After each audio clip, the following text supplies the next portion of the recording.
حميدين. Assalamualaikum warahmatullahi taala wabarakatuh. A'udzu billahi minasyaitonir rajim. Bismillahirrahmanirrahim. Alhamdulillahil qail alam yanduru fi malakutis samawati wal ard wa ma khalaqallahu min syai'in. Asyhadu an la ilaha illallah Asyhadu an la ilaha illallah wahdahu la syarika lah wa asyhadu anna Muhammadan abduhu wa rasuluh.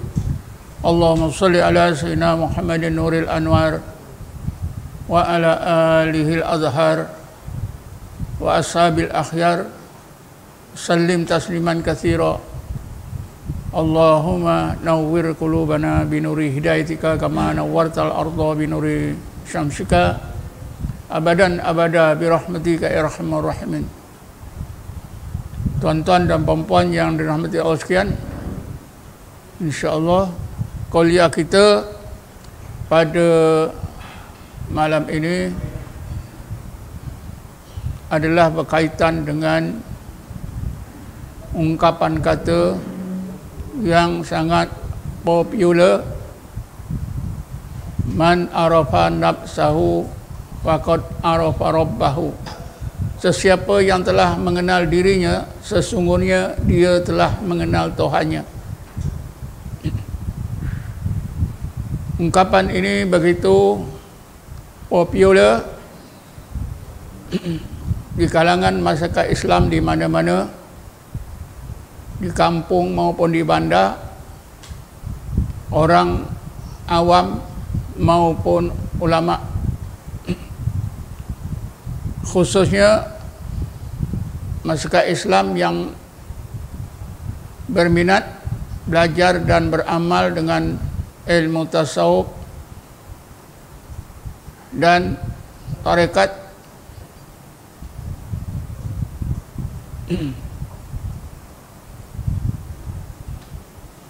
Ungkapan ini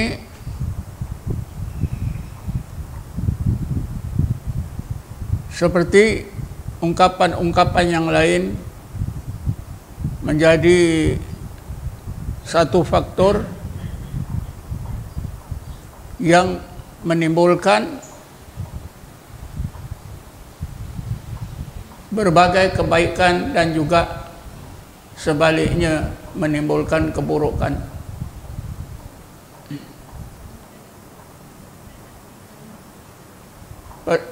Tinjauan kita pada malam ini, kita tumpukan dahulu, adakah ungkapan ini hadis Nabi ataupun sebaliknya bukan hadis Nabi. Saya dapati tokoh-tokoh hadis yang besar, yang terkenal seperti Imam Syuuti dan lain-lainnya menganggap ungkapan ini bukanlah hadis, kerana syarat-syarat bagi sebuah hadis tidak mencukupi, tidak memenuhi. Karena itu hadis tersebut tidak sah dan tidak sabit, karena tidak cukup syarat-syarat periwayatan. Tapi ada juga mereka yang mengatakan ini adalah hadis. Ada pula yang mengatakan ini hadis qudsi. Di Asia Tenggara misalnya, kita dapati seorang tokoh agama yang terkenal, iaitu Syekh Arsad Banjari. Dalam kitabnya Kanzul Ma'rifah, beliau menegaskan bahawa ungkapan tersebut, man arafa nafsahu faqad arafa rabbahu, adalah hadis Nabi Muhammad sallallahu alaihi wasallam. Berdasarkan hadis ini, beliau menghuraikan tentang kejadian manusia daripada azali lagi sampailah manusia dijadikan oleh Allah di dunia ini. Yang ini tak perlulah saya nak terangkan panjang lebar. Begitu juga saya dapati beberapa orang ulama fiqh mengatakan ungkapan ini adalah hadis Nabi.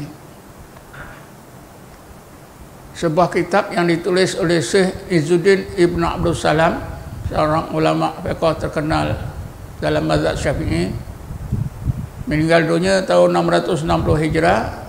Beliau pernah menyebutkan dalam sebuah kitabnya bahawa man arafa nafsahu faqad arafa rabbahu adalah hadis Nabi.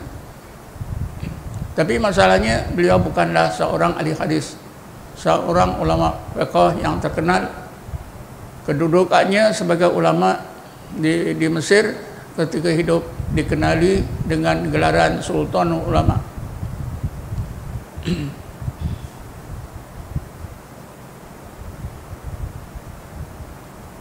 Oleh kerana itu, maka setengah ulama hadis mengatakan ungkapan tersebut adalah kata-kata seorang sufi yang meninggal dunia di pertengahan abad ketiga sekitar tahun 258 Hijrah atau 260 Hijrah, yang bernama Syekh Yahya bin Mu'az Ar-Razi. Kita boleh menemui fakta ini dalam sebuah kitab hadis yang ditulis oleh Syekh Ajaluni dalam kitabnya Kasful Khafa. Syekh Ajaluni menegaskan bahawa ungkapan tersebut adalah kata-kata Syekh Yahya bin Mu'az Ar-Razi. Bagaimanapun, maksud hadis tersebut, maksud ungkapan tersebut telah ditelitikan oleh seluruh ulama, tidak berlawanan dengan apa yang ada dalam Quran dan Sunnah. Saya tegaskan lagi sekali, para ulama yang telah menelitikan maksud hadis ini, maksud ungkapan ini, mereka simpulkan maksud ungkapan tersebut man arafa nafsahu faqad arafa rabbahu tidak berlawanan dengan Quran dan Sunnah, malahan macam selari. Sebab dalam Quran Allah Subhanahu Wa Taala beritahu kita macam mana kita manusia dijadikan oleh Allah supaya kita kenal Allah. Misalnya Allah berfirman, Bismillahirrahmanirrahim, walaqad khalaqnal insana min sulalatin min tin. Sesungguhnya kami jadikan insan atau manusia itu daripada intisari tanah. Summa ja'alnahu nutfatan fi qararim makin. Kemudian kami jadikan tanah tadi dalam bentuk nutfatan, setitik mani, fi qararim makin, dalam rahim yang teguh, yang kuat, boleh menampung kehidupan awal manusia dalam rahim. Summa khalaqna nutfata alaqatan fa khalaqna alaqatan mudghatan fa khalaqna mudghatan idhama fa kasawna idhama lahma summa khalaqnahu khalqan akhar fatabarakallahu ahsanul khaliqin. Ayat-ayat ini Allah ceritakan ya bagaimana kejadian manusia daripada tanah, kemudian merusi tanah itu Allah jadikan manusia yang pertama Adam, dan daripada situlah ya Allah jadikan manusia seperti sekarang daripada setiap air mani, daripada air mani menjadi segumpal darah, mudghah, bukan mudghah ya, alaqah, segumpal darah. Daripada alaqah menjadi mudghah, segumpal daging. Dan ini ada diterangkan oleh Rasulullah. Kata Rasulullah, semasa nutfah itu selama 40 hari. Selama alaqah 40 hari. Semasa mudghah 40 hari. Jadi semuanya 120 hari, 4 bulan. Selepas 120 hari atau 4 bulan, maka Allah perintahkan malaikat supaya ditiupkan ruh ke dalam bayi dalam rahim. Ini semua kita tahu. Jadi apa yang saya ringkaskan, apa yang telah saya terangkan secara ringkas ini, kita nampak ya, memang Allah suruh kita mengenal diri kita, menerusi kejadian kita daripada awal. Dan begitulah seterusnya. Bagaimana Allah terangkan dalam Quran, Allah jadikan mata, telinga kita, hati, ya, akal dan sebagainya. Malah dalam hadis kursi Allah terangkan tentang tujuh anggota rohani kita, di mana Allah berfirman, banaitu fi jawfi bani Adam sadran wa fi sadri qalban wa fi qalbi fuadan wa fi fuadi saghafan wa fi saghafi lubban wa fi lubbi sirran wa fi sirri ana. 7 lapis kejadian rohani kita diterangkan oleh Allah. Jadi keterangan yang saya terangkan secara ringkas ini ya, jelas bila kita menyedari kejadian kita ini, maka sekurang-kurangnya kita kenallah siapa menjadikan diri kita sebagai manusia, iaitu Allah. Man arafa nafsahu faqad arafa rabbahu.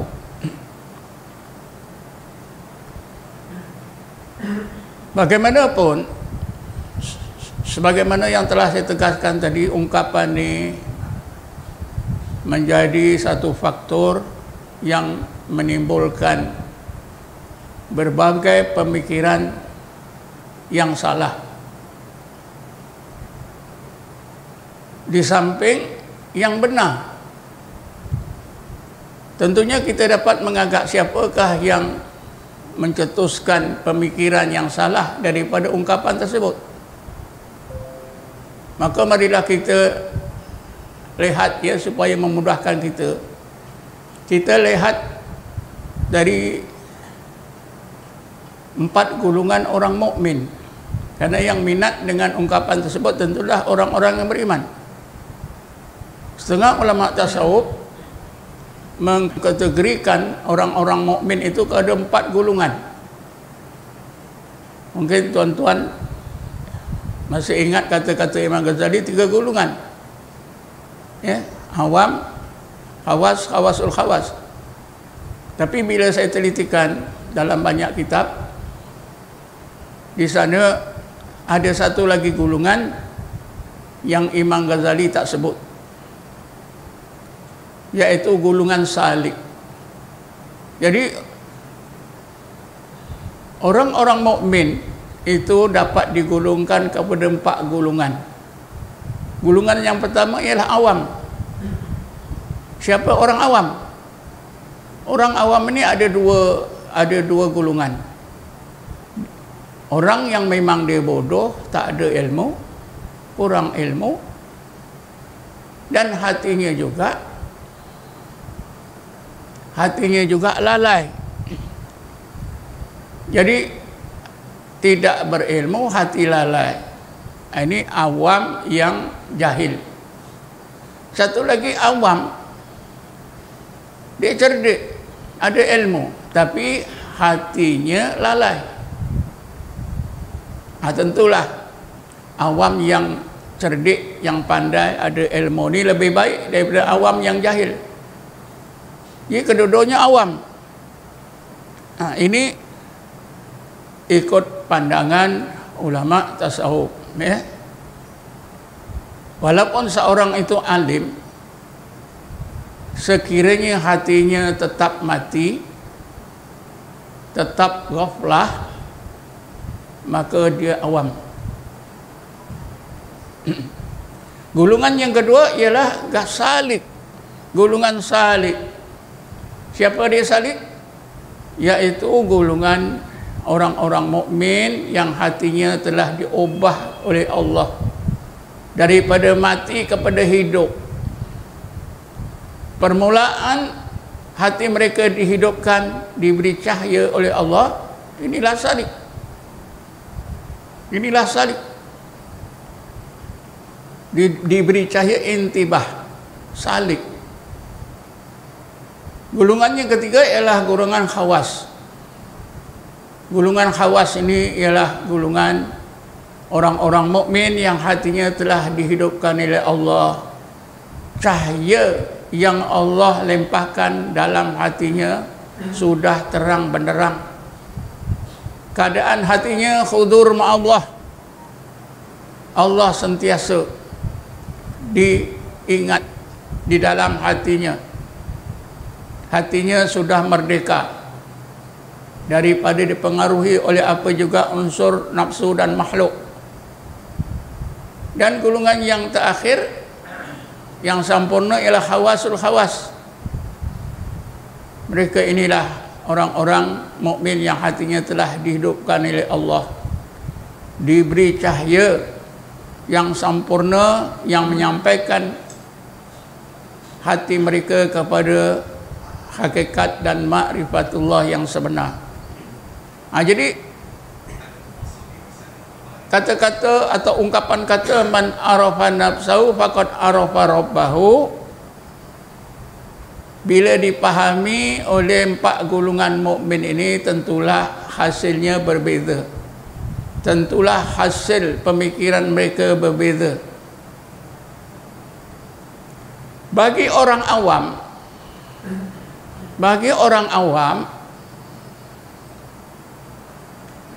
mereka akan segera terpengaruh dengan kenyataan zahir ungkapan ini. Man arafa nafsahu faqad arafa rabbahu. Siapa yang telah kenal dirinya, sesungguhnya dia telah mengenal Tuhannya. Lalu orang awam ini pun mengambil keputusan, oh kalau begitu kita kenalilah diri kita, siapa kita ini. Ini bagi orang awam. Lalu mereka pelajari, mereka kaji setahun ke setahun, abad ke abad, ya. Di Asia Tenggara ini, maka lahirlah ilmu yang dinamakan ilmu hakikat insan, ilmu rahsia insan, yang berbagai-bagai corak. Apa yang menyedihkan, mereka ini mengaku sebagai golongan orang mukmin yang memang benar-benar kenal hakikat Allah, disayangi oleh Allah, hampir kepada Allah. Padahal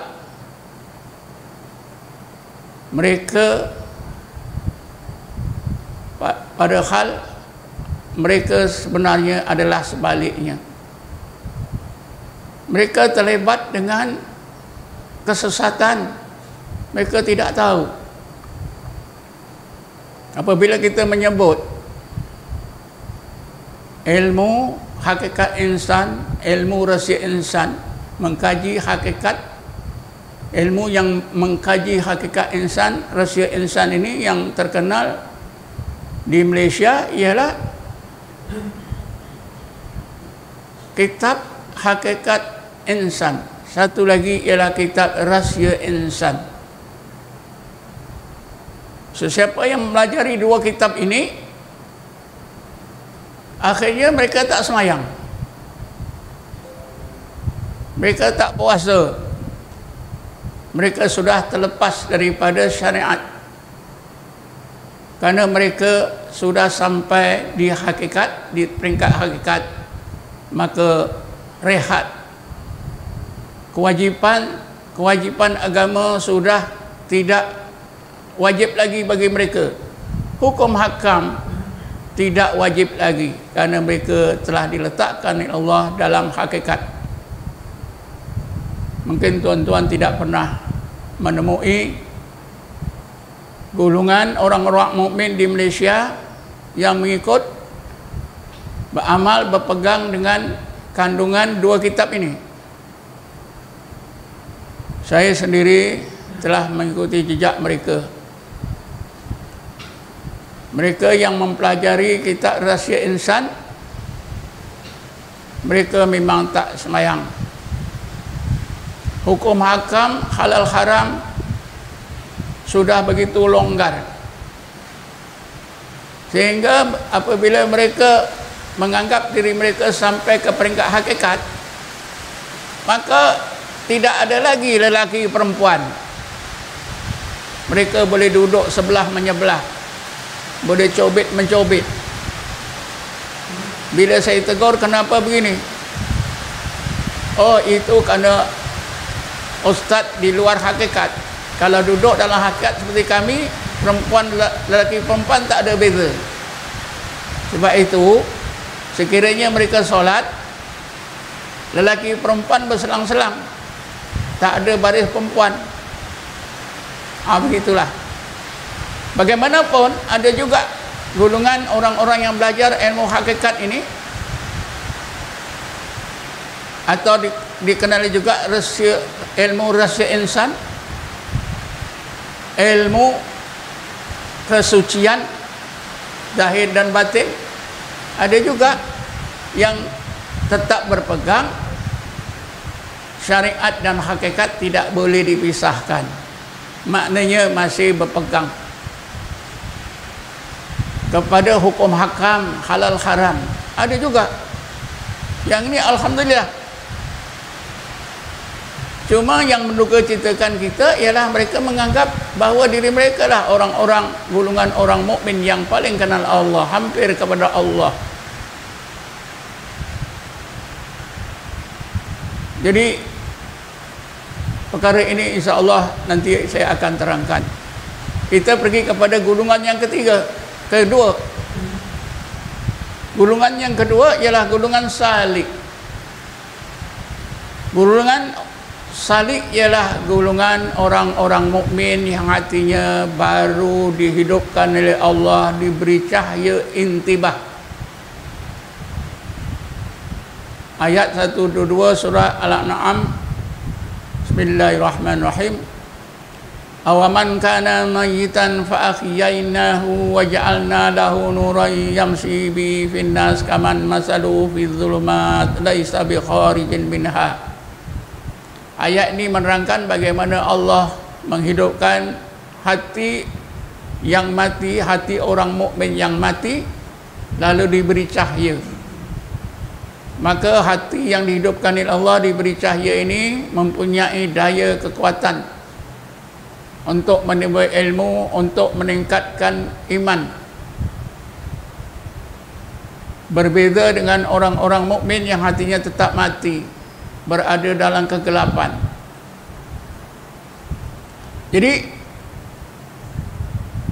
menurut Ibnu Athaillah, apabila hati itu dihidupkan oleh Allah, maka Allah limpahkan dalam hati yang mula dihidupkan ini dengan nur intibah atau nur yaqadah.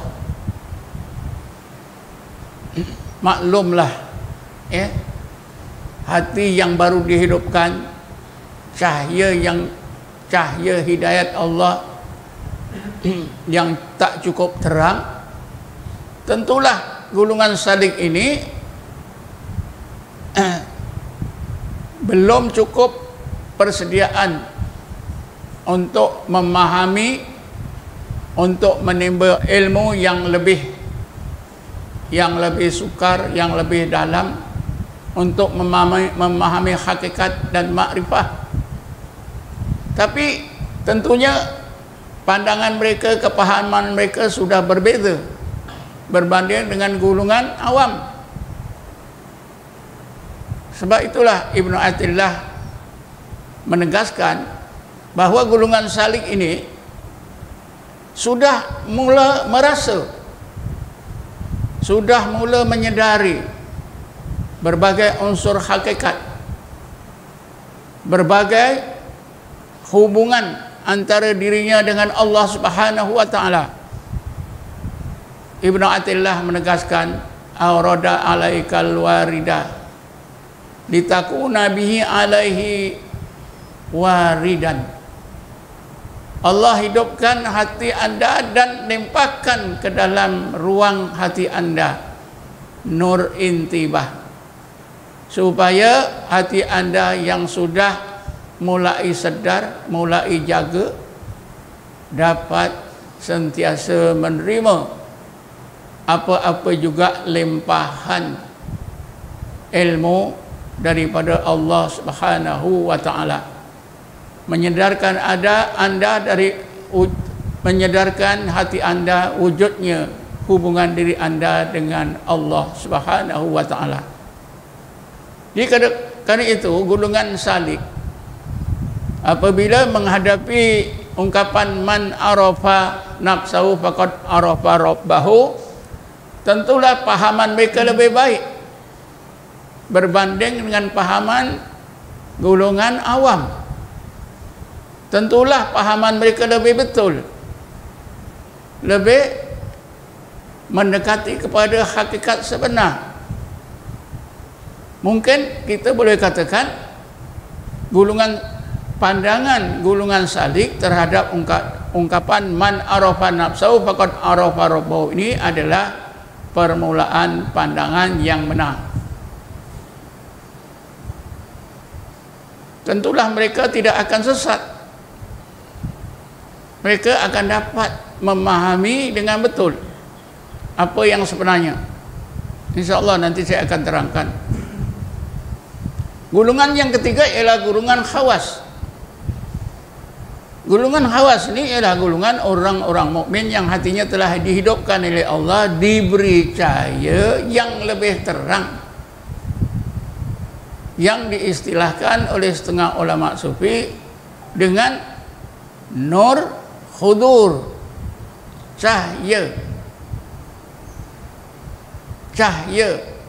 terasa kewujudan Allah, sentiasa kewujudan Allah, atau nur iqbal, cahaya yang mendorong hati sentiasa memandang Allah, tidak memandang yang lain.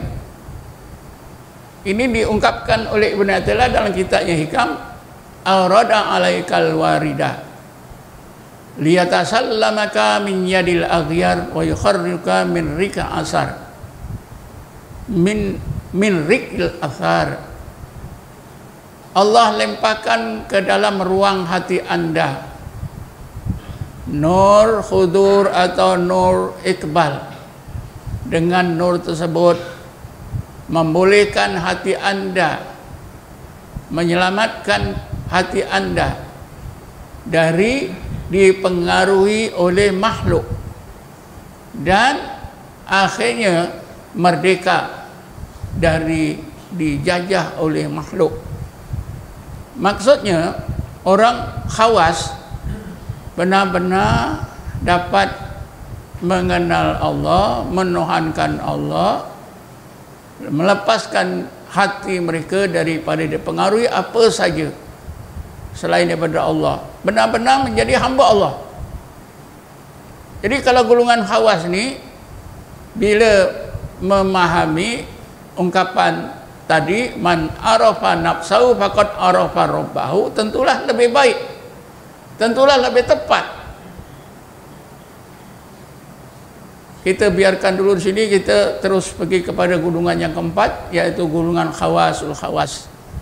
Golongan khawasul khawas ialah golongan orang-orang mukmin yang hatinya telah dihidupkan oleh Allah, disampaikan oleh Allah kepada hakikat dan makrifah yang sebenar. Mereka telah difanakan oleh Allah, lalu diletakkan oleh Allah dalam keadaan baqa' billah. Hati mereka telah dihidupkan, diberi cahaya dengan cahaya al-wisal. Ibn Athaillah dan kitabnya Hikam menegaskan, aurada alaikal warida liyukhrijuka min sijni wujudika ila fadai suhudika. Allah Subhanahu wa taala telah melempahkan ke dalam ruang hati anda nur al-wisal, cahaya yang menyampaikan hati anda kepada hakikat dan makrifatullah, menyampaikan hati anda ke tingkat ihsan, supaya dapat mengeluarkan hati anda daripada penjara wujud diri anda sendiri, keluar di medan yang di medan musyahadah anda terhadap rahsia-rahsia Allah. Inilah orang khawasul khawas. Jadi orang khawasul khawas apabila mendepani ungkapan man arafa nafsahu faqad arafa rabbahu, barulah dapat kepahaman yang sebenar. Orang khawasul khawas inilah orang-orang mukmin yang disampaikan oleh Allah sebenar-benar ke tingkat ihsan. Ihsan yang Rasulullah sebut dalam hadis yang terkenal, al-ihsan an ta'budallaha ka'annaka tarahu fa in lam takun tarahu fa innahu yaraka. Ihsan itu ialah anda beribadat kepada Allah seolah-olah anda melihatnya. Jika anda tidak lagi terasa seolah-olah melihatnya, sesungguhnya anda akan terasa Allah sentiasa memantau melihat diri anda. Seorang ahli hadis yang meninggal dunia tahun 816 Hijrah bernama Ibnu Rajab Hambali, dalam kitabnya Jami'ul Ulum wal Hikam, beliau menjelaskan panjang lebar apa yang dimaksudkan oleh Rasulullah dalam hadisnya ini. Kata Ibnu Rajab Al-Hambali, apabila seorang itu sampai ke tingkat ihsan, maka permulaan yang dialami oleh orang tersebut ialah Allah fanakan orang tersebut. Inilah yang disebut oleh Rasulullah, al-ihsan an ta'budallaha ka'annaka tarahu. Ihsan itu ialah anda beribadat kepada Allah seolah-olah anda melihatnya. Pengalaman seolah-olah melihat Allah hanya akan ditempuh oleh seorang mukmin yang diletakkan oleh Allah dalam keadaan fana. Jika di luar fana, insya-Allah kita tidak akan dapat pengalaman seolah-olah melihat Allah.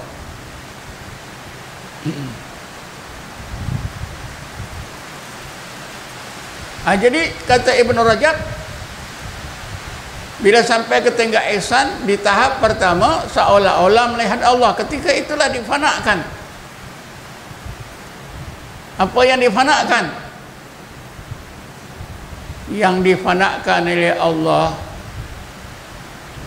berdasarkan pada sebuah hadis qudsi, berdasarkan juga pengalaman Nabi Musa alaihissalam. Apa yang difanakan oleh Allah pertama sekali ialah pendengaran. Orang yang disampaikan oleh Allah ketika ihsan seolah-olah mandang Allah, difanakan oleh Allah. Yang difanakan oleh Allah pertama pendengaran. Telinga ada, pendengaran ada, tapi pendengaran tak mendengar. Ini bermaksud Allah nak sampaikan bahawa Allah sajalah yang bersifat sama.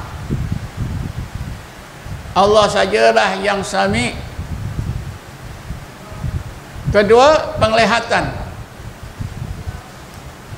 Penglihatannya juga dihilangkan oleh Allah, difanakan oleh Allah.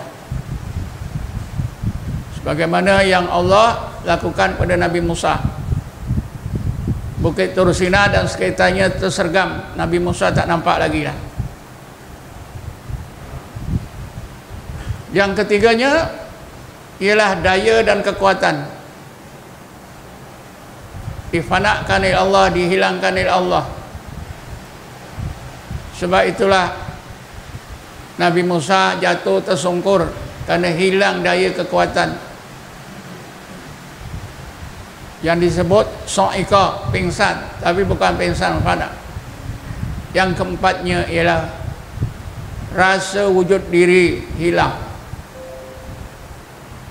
supaya sampai kepada hakikat wajibal wujud, iaitu Allah saja.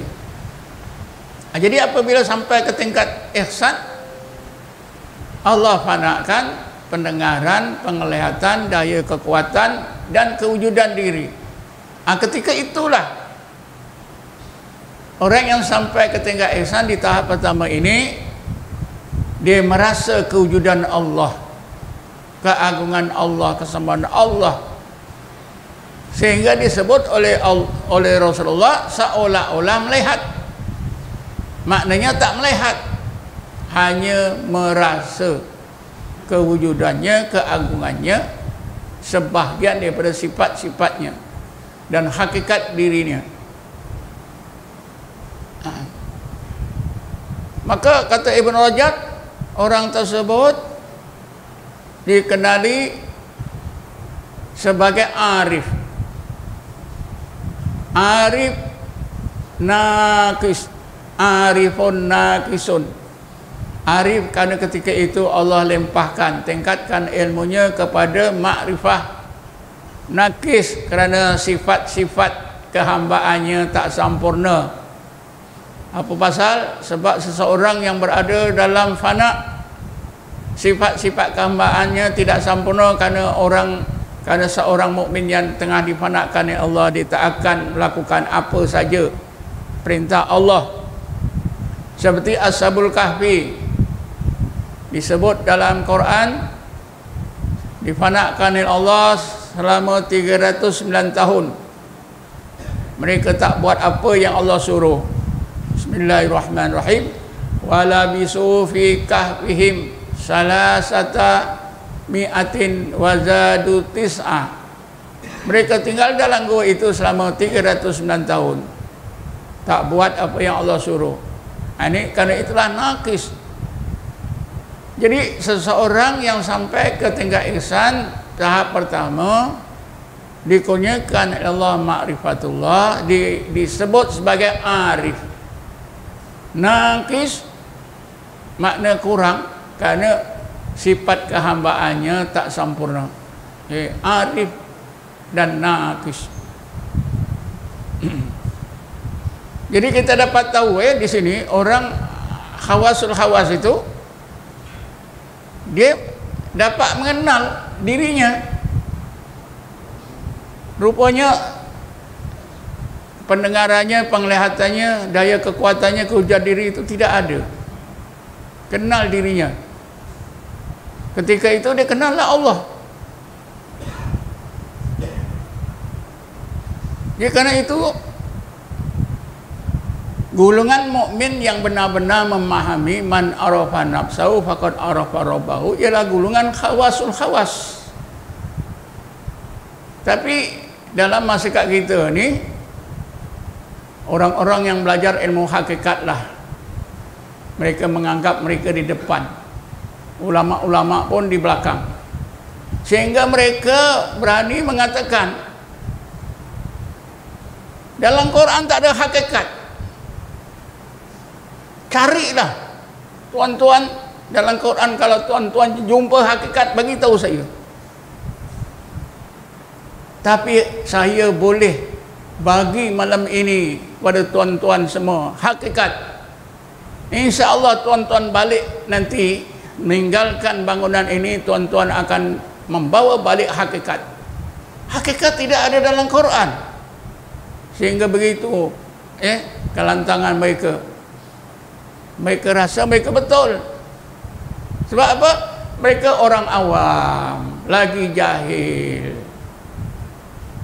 Belajar mengenal Allah dengan siasat, dengan apa? Dengan cara mengenal diri, mengkaji diri. Kajian itu pun tak betul. Ada istilah-istilah membingungkan kita.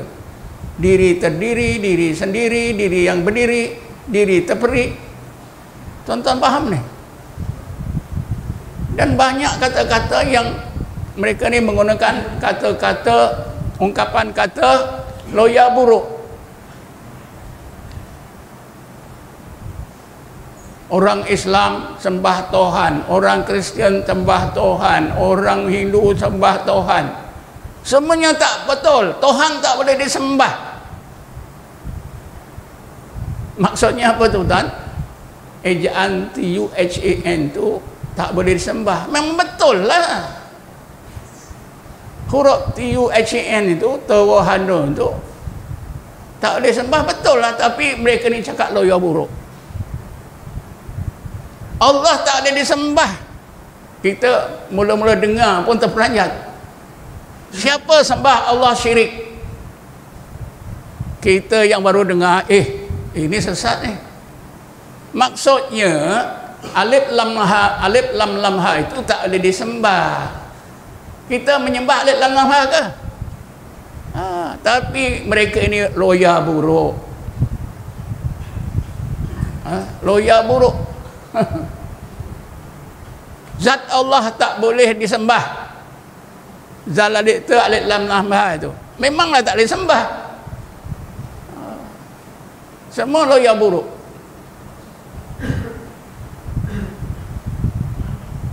Tuan-tuan boleh tengoklah di mana-mana, hadirilah kelas-kelas yang mengajar ilmu hakikat ni.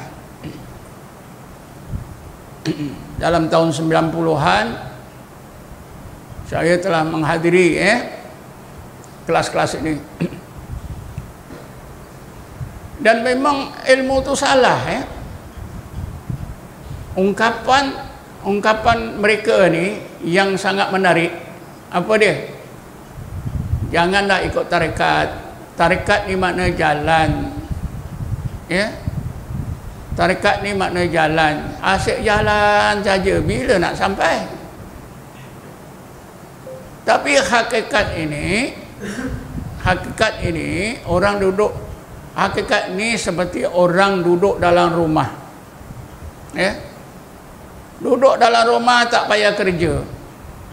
Makan minum saja. Apa makna duduk dalam rumah tak payah kerja?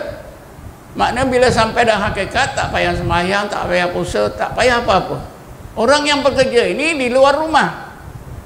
Orang duduk dalam rumah tak kerja. Saya pernah jawab, zaman moden ini orang duduk dalam rumah, kerjanya lagi penting, gajinya lagi besar.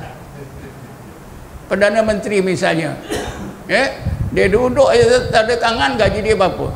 Agung buat gaji dia berapa? Tak, orang kerja di luar ni sekarang ni kuli-kuli je. Tapi logik itu tak betul. Jadi kita balik semula tadi pada hadis Nabi, al-ihsan an ta'budallaha ka'annaka tarahu fa in lam takun tarahu fa innahu yaraka. Tahap yang kedua itu,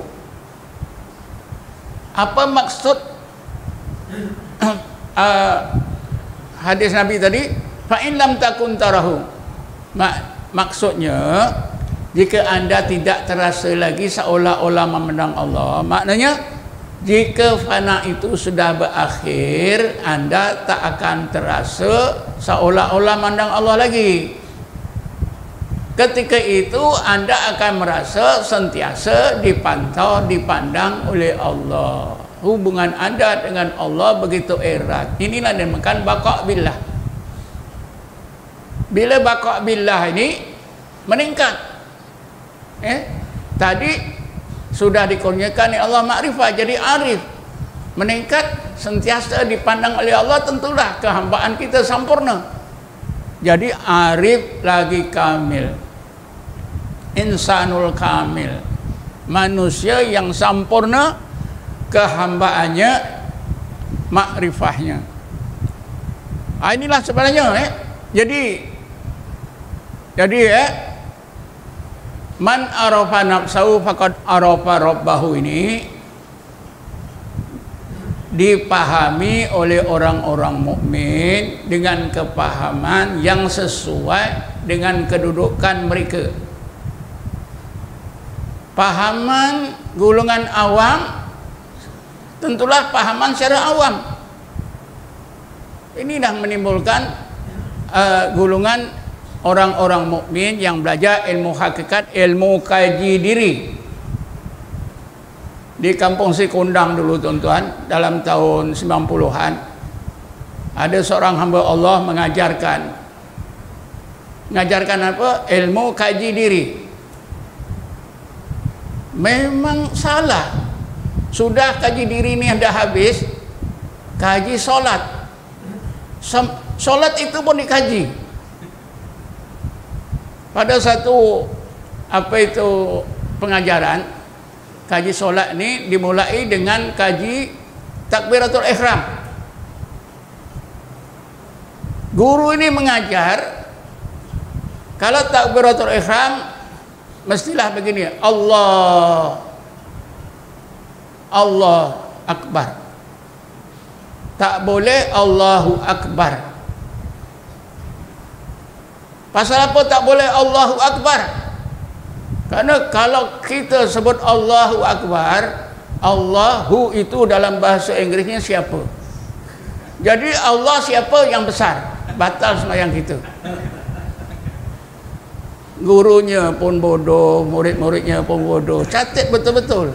Lepas itu Allah. Hu tak boleh sebut.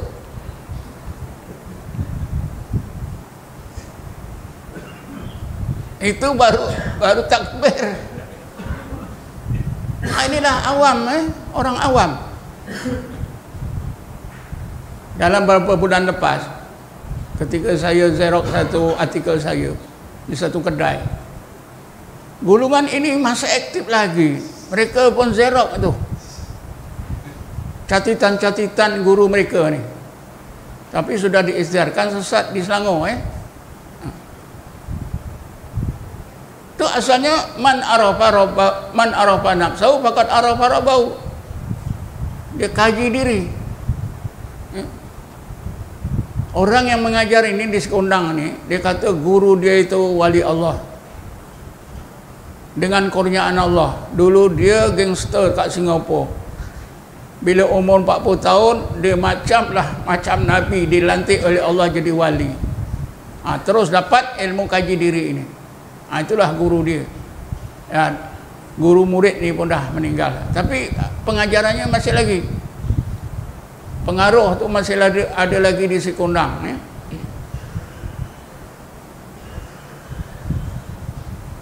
Jadi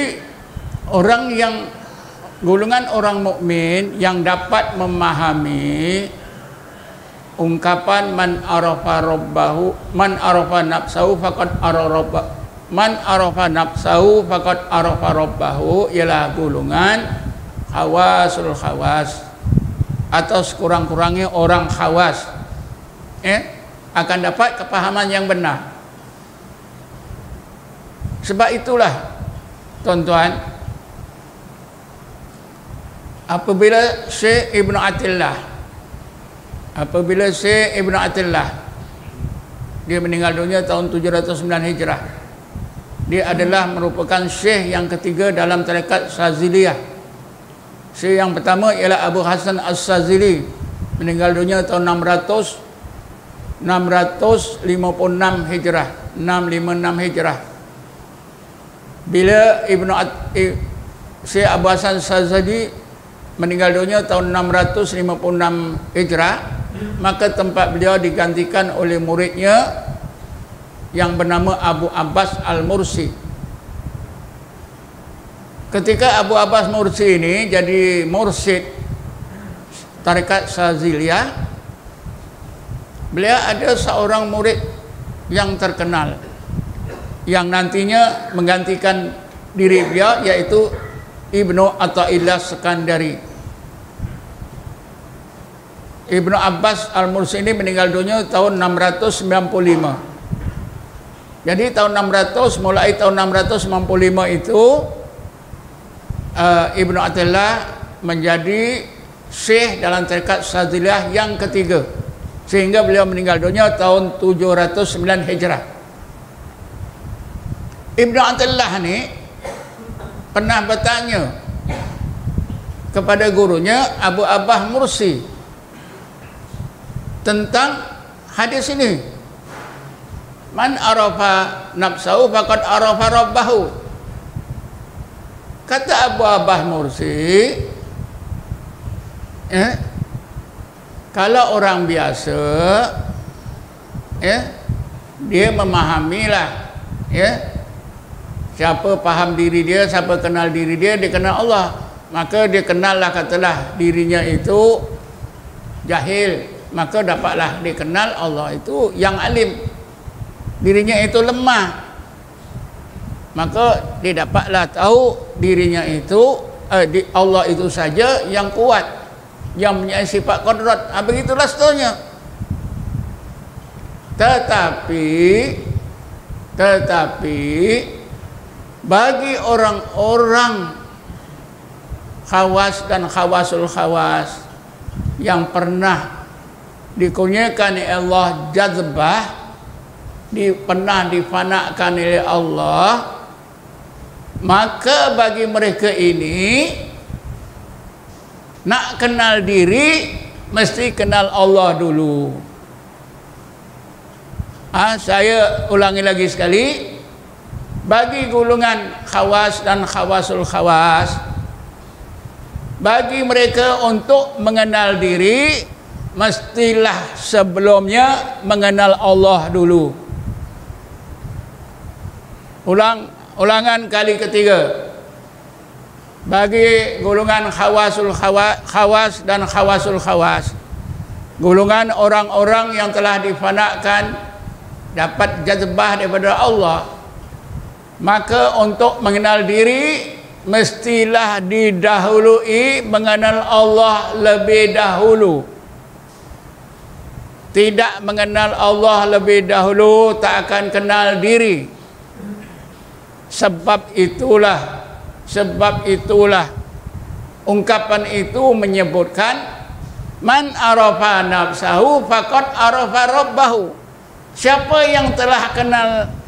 yang telah mengenal dirinya, sesungguhnya dia telah mengenal Tuhannya Allah. Sebab nak kenal diri mesti kenal Allah dulu. Tak kenal Allah dulu tak akan kenal diri. Tapi ini bagi golongan khawas dan khawasul khawas, golongan orang-orang yang telah disampaikan Allah ke tingkat ihsan sebagai seorang muhsin. Ini yang sebenarnya. Jadi kita nampak, kita nampak ilmu kaji diri itu betul tak?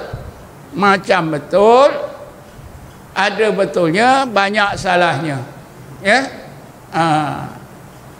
Jadi kesimpulannya,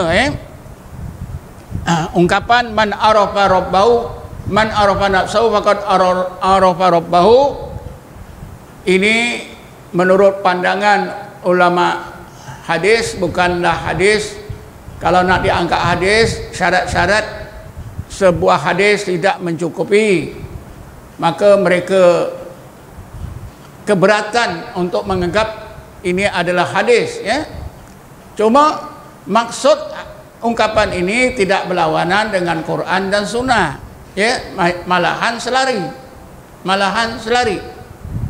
Saya teringat kenapa ungkapan ini begitu terkenal. Karena ada ulama tasawuf yang membuat kajian. Ungkapan ini sebenarnya berasal juga daripada Rasulullah. Cuma Rasulullah tidaklah menyebut begitu.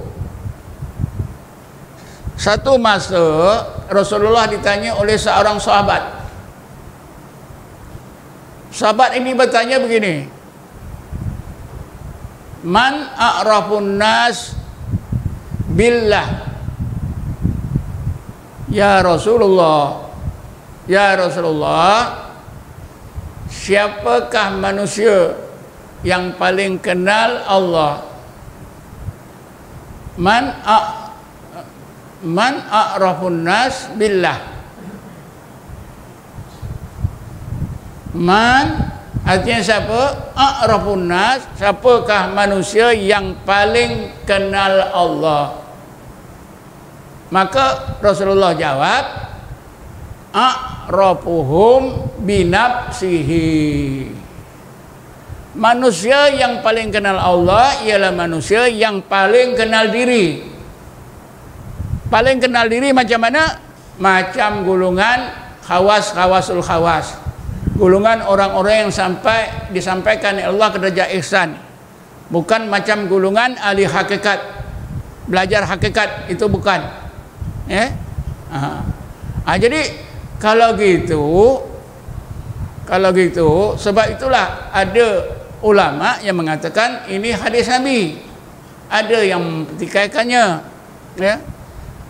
Yang penting ialah ungkapan ini tidak berlawanan dengan Quran dan Sunnah. Cuma yang menduka citakan kita ialah kegiatan orang-orang awam, ya. Kegiatan orang-orang awam mempelajari hadis ini. Hadis ini menjadi satu faktor menyebabkan mereka salah faham, sehingga mereka terjebak dengan kesesatan. Kalau tuan-tuan baca kitab Hakikat Insan, ada dalam bilik saya tu, ya.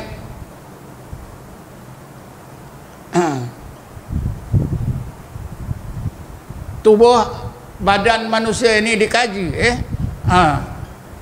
akhirnya kemaluan manusia itu pun dihubungkan dengan la ilaha illallah. Munasabah tak?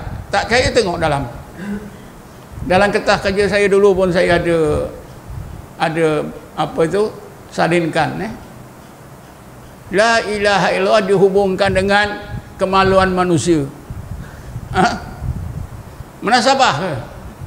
Oh.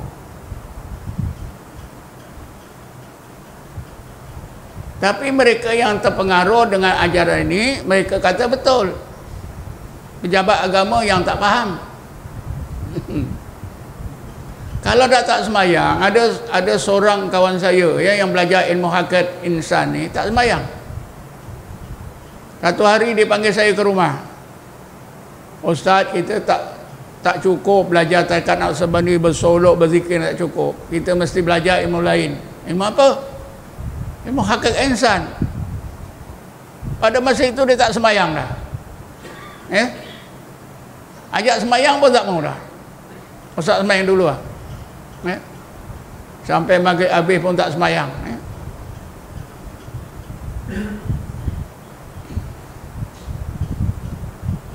Jadi yang akhir tadi, tuan-tuan cuba ingatkan, satu masa Rasulullah ditanya oleh seorang sahabat, Man a'rafun nas billah? Ya Rasulullah, manusia manakah yang paling kenal Allah? Maka Rasulullah jawab, a'rafuhum binafsihi. Manusia yang paling kenal Allah ialah orang yang paling kenal dirinya. Nah, jadi timbullah ungkapan di kalangan sahabat, man arafa nafsahu faqad arafa rabbahu. Jadi tersebar. Ada yang mengatakan itu hadis, ada yang mengatakan itu bukan hadis.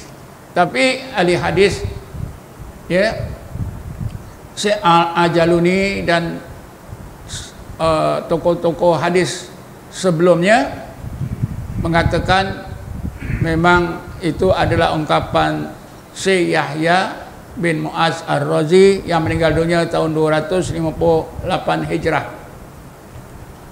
Man arafa nafsahu faqad arafa rabbahu. Ya. Ada yang Quran mengatakan dalam diri kamu tidakkah kamu lihat itu? Tidak sebenarnya dengan tadi itu. Ini Tuan Haji Idris tanya, dalam Quran Allah berfirman, wa fi anfusikum afala tubsirun. Tadi dalam mukadimah ucapan saya pun bacakan satu ayat. Bismillahirrahmanirrahim. Awalam yanduru fi malakutis samawati wal ard wa ma khalaqallahu min syai'in.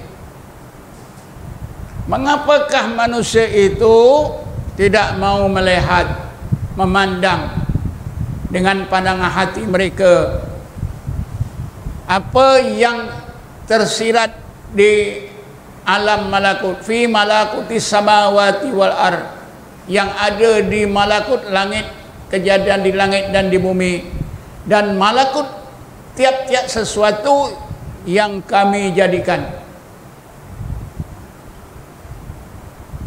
Ini kita nak memahami ni ayat ni, wa fi anfusikum afala tubsirun dan sebagainya.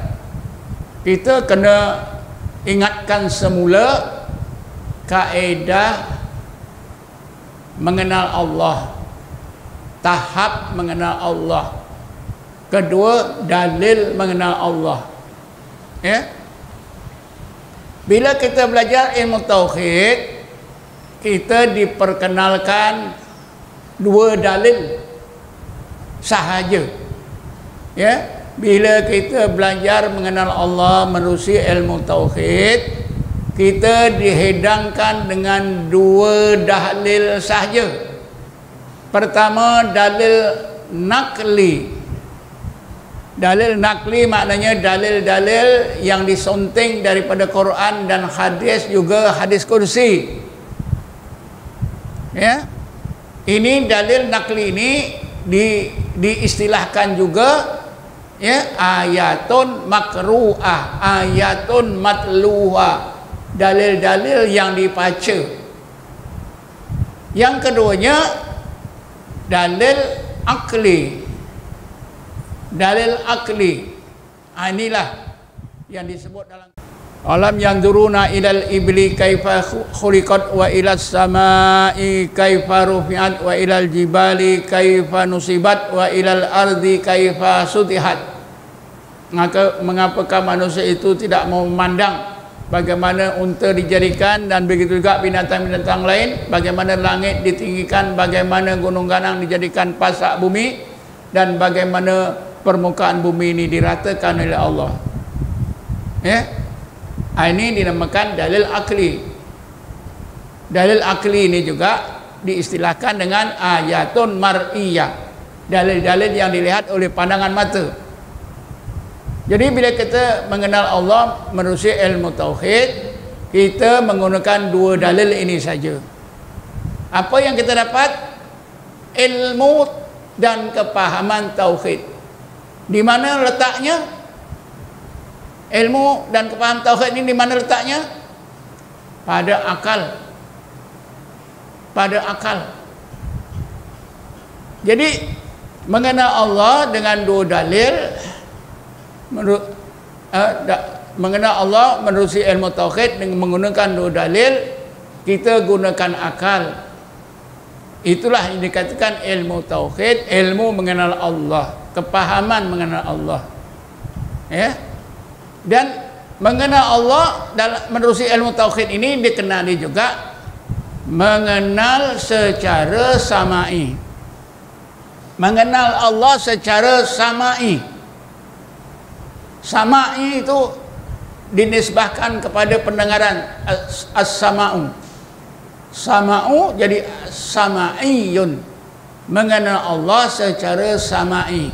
Mengenal Allah di peringkat samai menggunakan dua dalil, maka ilmunya itu pada akal. Ya.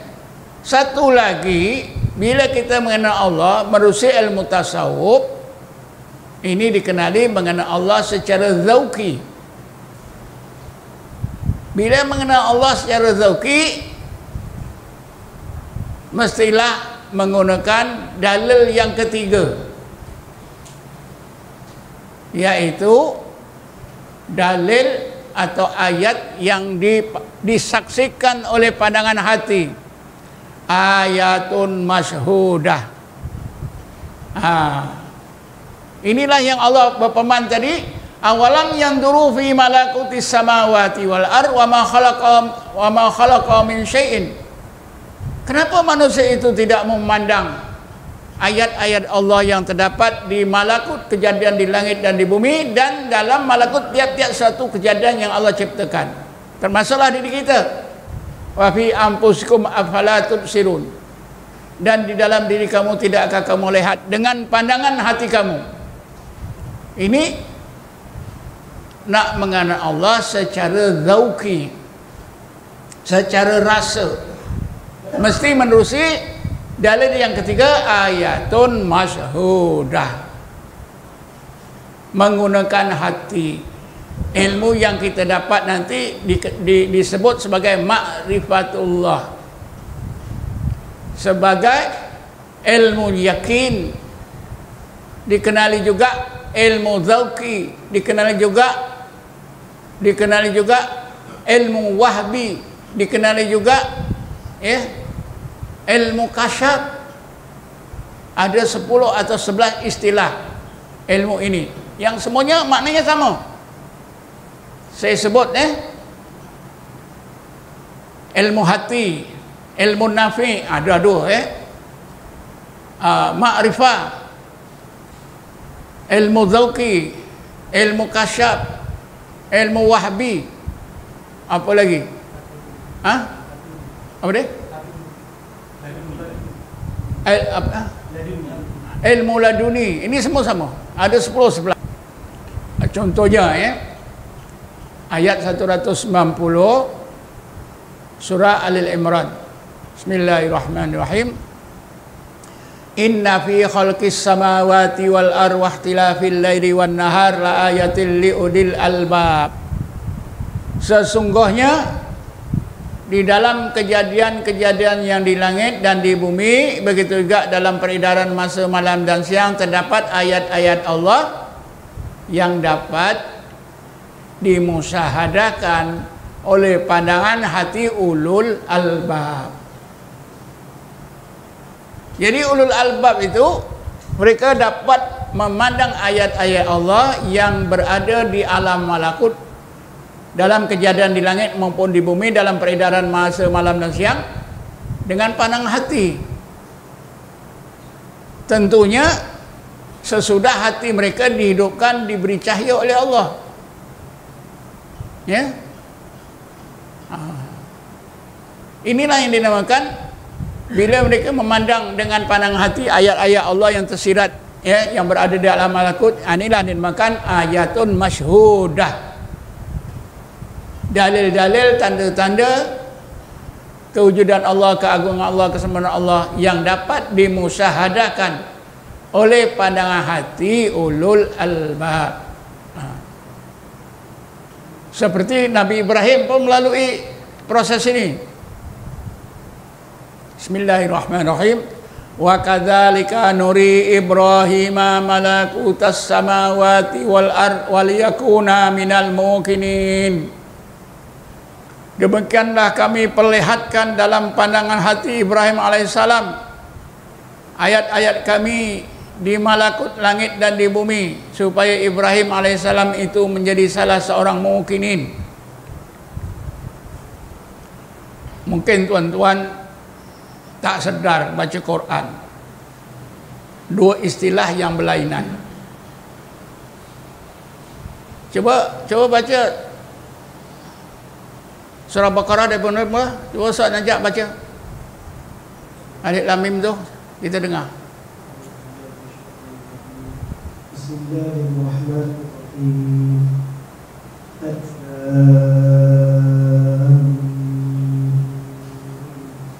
Dzalikal kitabu la raiba fihi hudan lil muttaqin alladzina yu'minuna bil ghaibi wa yuqimuna as-salata wa mimma razaqnahum yunfiqun walladzina yu'minuna bima unzila ilayka wa ma unzila min قبلك وبالآخرة هم يوقنون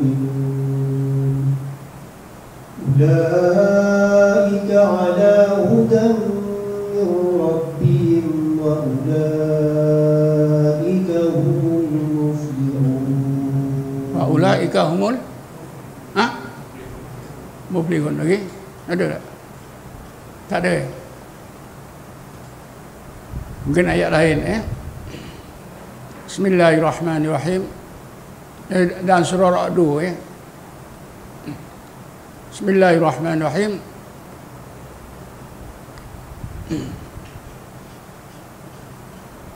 Wa huwal ladzi rafa'as samawati bighairi amadin tarawnaha wa summas tawa 'alal 'arsy wa sahhara samsa wal qamara kullun yajri li ajalin musamma yudabbirul amra yufassilul ayati la'allakum biliqa'i rabbikum tuqinun. Tuqinun tuqinun dengan tu'minun sama tak? Sama tak? Tak sama.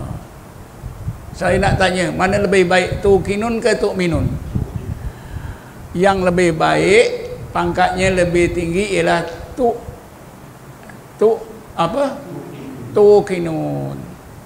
La'allakum biliqa'i rabbikum tuqinun. Ingat ini Allah bagi tahu kita.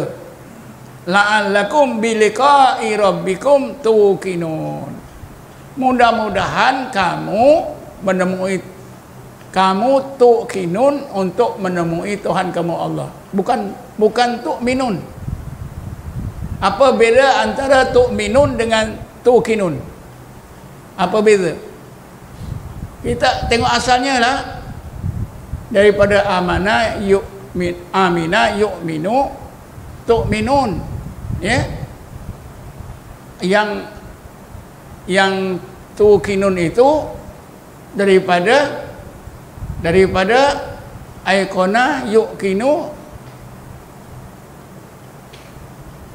jadi tuqinun yang lain asal perkataan ini lain begini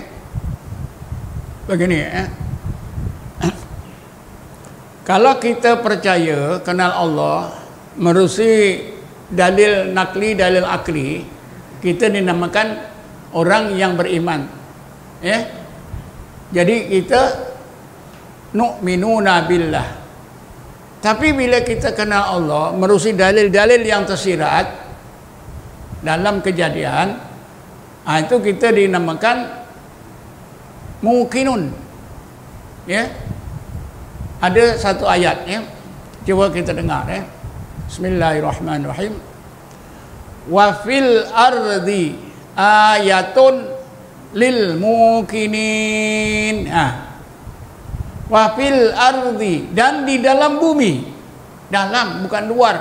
Luar kita nampak, dalam bumi. Wa fil ardi, dan di dalam bumi. Ayatun, terdapat tanda-tanda kebesaran Allah, kewujudan Allah, keagungan Allah, kesamaan Allah sebagai Tuhan. Lil muqinin. Maknanya orang mukmin tak boleh.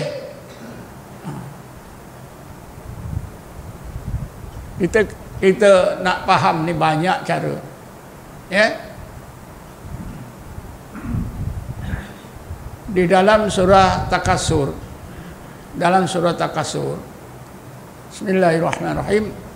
Alhaakumut takasuru hatta zurtumul maqabir. Kalla sawfa ta'lamun summa kalla sawfa ta'lamun. Kalla law ta'lamuna ilmal yakin. Orang yang ada ilmu yakin itu dah mukinun. Kalla law ta'lamuna ilmal yakin la tarawunnal jahim. Karena ayat ini jelas ya, wahai manusia-manusia yang gila siang malam kumpul harta, tak ingat Allah sama sekali. Kalaulah kamu ada ilmu yakin, nascaya kamu nampak neraka. Bila kamu nampak neraka, barulah kamu berubah sikap kamu, tak mau kumpul lagi harta. Tapi malangnya kamu tak ada ilmu yakin. Karena itu kamu tak nampak neraka. Siapa dikurniakan oleh Allah ilmu yakin, nampak apa? Nampak neraka. Orang mukmin tak boleh nampak. Tapi bukan selalu nampak. Bila Allah kehendaki dia nampak. Maknanya orang yang ada ilmu yakin ini ya, mempunyai peluang yang masa yang besar untuk dikurniakan oleh Allah nampak neraka, nampak surga. Seperti setengah sahabat Harisah bin Malik. Satu hari Rasulullah jumpa Harisah bin Malik. Kaifa anta ya Harisah? Bagaimana imanmu ya Harisah? Amantu billah haqqan ya Rasulullah. Aku beriman sampai hakikat iman sebenar ya Rasulullah. Rasulullah bersabda, ya Harisah, inna likulli syai'in haqiqatan wa ma haqiqatu qaulika. Ya Harisah, tiap-tiap sesuatu itu ada hakikat. Maka apakah hakikat ucapanmu itu, pengakuanmu itu ya Harisah? Harisah menjawab, ya Rasulullah, wahai Rasulullah, azabat nafsi anid dunya. Ya Rasulullah, aku terasa nafsu aku dah tak mau dunia dah. Ya. Siang aku puasa, malam aku berjaga, beribadat kepada Allah, berzikir. Sehingga kadang-kadang ya Rasulullah, aku nampak ahli neraka sedang disiksa, ahli surga sedang menikmati berbagai kesenangan, berbagai nikmat yang Allah kurnia. Apa Rasulullah kata? Sadaqta anta ya Harisah fa'azim. Kalau gitu betul imanmu. Ini kan betul Kalla law ta'lamuna ilmal yakin la tarawunnal jahim. Tapi tidaklah sentiasa tengok. Kalau sentiasa tengok nampak surga neraka ni syaitan. Itu kita nak faham baliklah karamah. Karamah itu berlaku bila dikehendaki oleh Allah. Kan Abu Bakar, Sayyidina Abu Bakar dengan seorang sahabat Khandalah dalam satu misi bersama Rasulullah, dalam perjalanan tiba-tiba nampak surga neraka. Bila balik ke rumah nak tengok balik tak dapat, tengok balik tak dapat, hari berdua, sehari ke sehari tak dapat. Akhirnya kedua-duanya lari jumpa Rasulullah.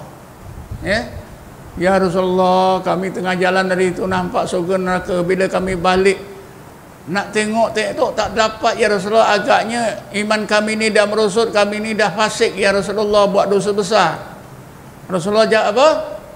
Ujung kata-kata Rasulullah, ya Khandalah, ya Abu Bakrin, as-sa'ata as-sa'ata. Wahai Abu Bakar, wahai Khandalah, pengalaman nampak surga neraka ini bila Allah kehendaki. Allah tak kehendaki tak berlaku. Sebab tu engkau nak tengok tak nampak. Ini kan satu panduan. Sebab itu kita pegang macam ni, kalau sentiasa kasyaf syaitan. Sentiasa nampak. Hari itu ada seorang Dia bawa anak dia, umur 10 tahun, dia sakit lelah. Bila kita tengah ketuk tu, si ayah ni kata, saya ni sebenarnya Ustaz sentiasa kasyaf. Saya berubat anak saya ni ke mana-mana, semuanya merah, warna merah. Ustaz yang anu tu macam-macam warna. Tapi peliklah, saya datang sini semuanya putih je. Kata saya, awak ni belajar silat ke?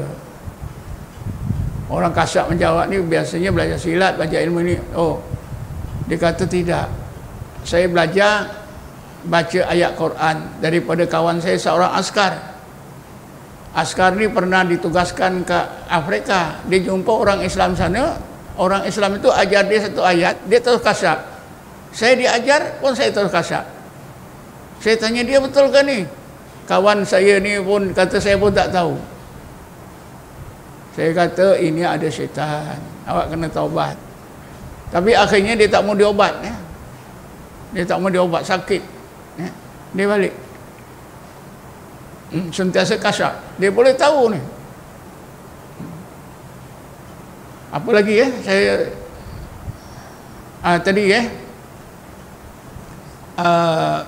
ilmu yakin tadi Jadi kata Rasulullah, al ilmu ilmani. Ilmu itu dua Rasulullah. Ilmun sabitun fil qalbi fadzalika ilmun nafi.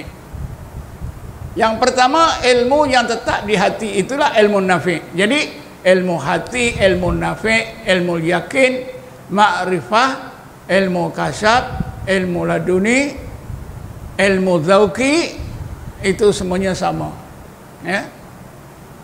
Apabila kita mengenal Allah, menerusi dalil yang ketiga, dalil yang dimusyahadakan oleh pandangan hati. Caranya apa? Zikir dan tafakur. Alladzina yadhkurunallaha qiyaman wa qu'udan wa ala junubihim wa yatafakkaruna fi khalqis samawati wal ard. Zikir, tafakur, tadzakur. Zikir, tafakur, tadzakur. Jadi bila tadzakur itulah kenal diri. Kenal Allah lalu kenal diri. Dengan cara zikir, tafakur, tadzakur, itulah nak kenal Allah lalu kita kenal diri.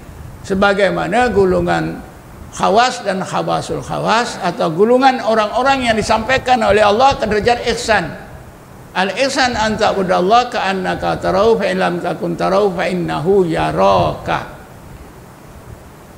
Cukuplah cukuplah takat ni saja. Insya-Allah kita boleh revise balik tentang ungkapan tadi, man arafa nafsahu faqad arafa rabbahu. Kesimpulannya, bagi orang-orang yang belajar ilmu tasawuf, belajar ilmu tarekat, nak kenal diri mesti kenal Allah dahulu. Tak kenal Allah dulu, tak kenal diri. Betul tak? Bila Nabi Muhammad bawa Islam, kenalkan Allah dulu ke kenalkan diri dulu? Saya nak tanya. Kenalkan Allah dulu. Nabi Muhammad tak kata, wahai orang Quraisy, mari kita kenalkan diri kita. Siapa diri kita ni? Tak ada kan? Tapi wahai Quraisy, sembahlah Allah. Allah yang qul Allahu ahad, Allahu samad, lam yalid wa lam yulad wa lam yakul lahu kufuwan ahad. Petang tadi saya tengok YouTube, ada seorang padri besar di Asia ni. Dia masuk Islam. Satu keluarga. Bini dia, keluarga, semua keluarga itu semua padri di Indonesia. Ya, dia tinggal di mana Jakarta, di kawasan itu tak ada masjid, tak ada surau. Selama 3 bulan, si isteri itu dengar orang baca qul huwallahu ahad siang malam 3 bulan. Akhirnya pakak-pakak mereka masuk Islam.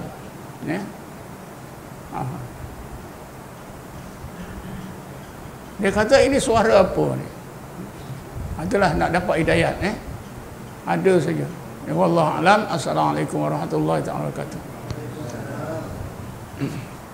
A'udzubillahi minasyaitonir rajim. Bismillahirrahmanirrahim. Wassalatu wassalamu ala asyrofil anbiya'i wal mursalin sayyidina Muhammadin wa ala alihi washabihi ajma'in. اللهم اغفر لنا وارحمنا اللهم اغفر لنا وارحمنا اللهم اغفر لنا وارحمنا ولآبائنا لأمهاتنا لإخواننا أخواتنا ولذوي الحقوق الواجب علينا ولجميع المسلمين والمسلمات والمؤمنين والمؤمنات برحمتك يا أرحم الراحمين اللهم إنا نسألك إيمانا دائما وقلبا خاشعا علما نافعا وعملا صالحا متقبلا اللهم أرنا الحق حقا وارزقنا اتباعه وارنا الباطل باطلا وارزقنا اجتنابه اللهم إنا نسألك التوبة والإنابة واستقامة على شريعة القراء وتقوى اللهم اجعلنا مستقيما ولا تجعلنا سقيما على حق اللهم من علينا بالتامة استقامة على شريعة القراء وتقوى الله طف علينا أكمل الفتوح واصلح صدورنا والشرور اللهم صل على سيدنا محمد نور الأنوار وعلى آله الأطهار وأصحابه الأخيار وسلم تسليما كثيرا يا أرحم الراحمين الله يا رحمن الرحيم يا هادي المضلين ويا ناصر المسلمين ويا رحم الضعفاء والمساكين اجعلنا من أولياء المتقين واحصرنا في جملة المقربين وارزقنا خير الدارين وفتنا من شر كونين ربنا آتنا في الدنيا حسنة وفي الآخرة حسنة وقنا عذاب النار والحمد لله رب العالمين تقبل سلام عليك يا رسول سلام عليك